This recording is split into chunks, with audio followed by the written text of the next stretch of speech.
Eighth pay commission 2024 सरकार बनते ही 8वें वेतन आयोग लागू करने की मांग। एट्थ पे आने से कितना बढ़ेगा कर्मचारियों का वेतन। एट्थ पे कमीशन केंद्र सरकार के लिए काम करने वाले सरकारी कर्मचारियों के लिए 8वां वेतन आयोग जनवरी 2026 में आने की उम्मीद है।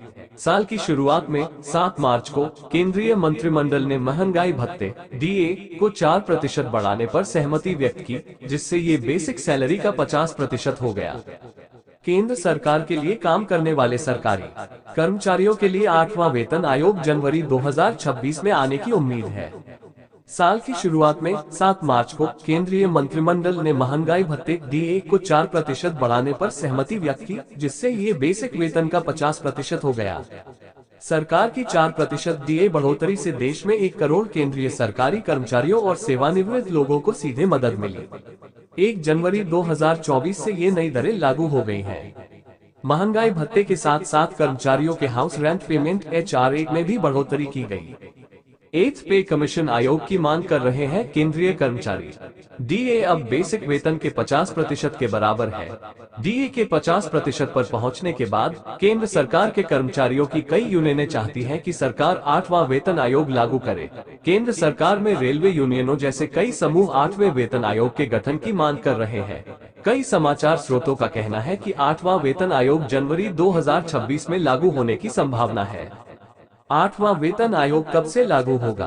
केंद्र सरकार में 1 करोड़ से ज्यादा कर्मचारी और रिटायर कर्मचारी 8वें वेतन आयोग के गठन का इंतजार नहीं कर सकते। ये सरकार को बताएगी कि उसे क्या लगता है कि सरकारी कर्मचारियों के वेतन को बढ़ाने के लिए क्या किया जाना चाहिए। आप जनवरी 2026 में 8वें वेतन आयोग के सुझावों पर अमल करना शुरू कर सकते हैं। भारत में पहला वेतन आयोग जनवरी 1946 में बना था। वेतन में कितनी वृद्धि होगी। 8वें वेतन आयोग के गठन से करीब 49 लाख सरकारी कर्मचारियों और 68 लाख सेवानिवृत्त कर्मचारियों को लाभ होगा। संभावना है कि 8वें वेतन आयोग के तहत फिटिंग फैक्टर में वृद्धि के साथ ही उनके वेतन में भी वृद्धि होगी। फिटमेंट फैक्टर 3.68 गुना निर्धारित किए जाने की उम्मीद है।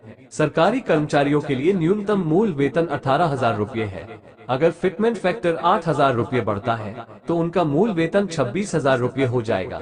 फिटमेंट फैक्टर 8वें वेतन आयोग द्वारा कर्मचारियों के वेतन और वेतनमान का पता लगाने के लिए इस्तेमाल किया जाने वाला एक महत्वपूर्ण फॉर्मूला है।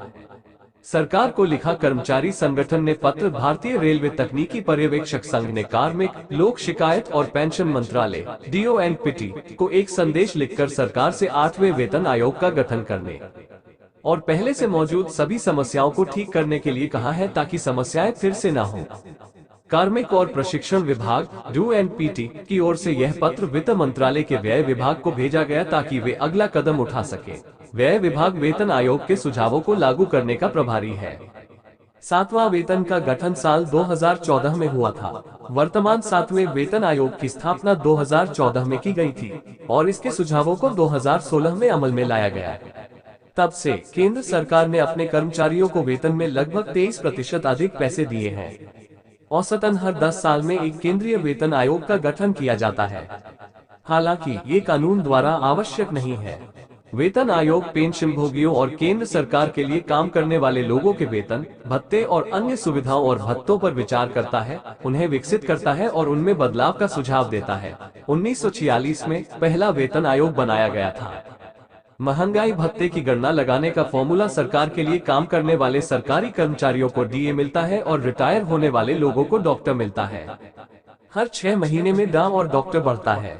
अखिल भारतीय CPI-IW के 12 महीने के औसत में प्रतिशत वृद्धि का उपयोग ये तय करने के लिए किया जाता है कि डीए और डीआर की दरें कितनी बढ़ेंगी। केंद्र सरकार साल में 2 बार 1 जनवरी और 1 जुलाई को भत्ते बदलती है।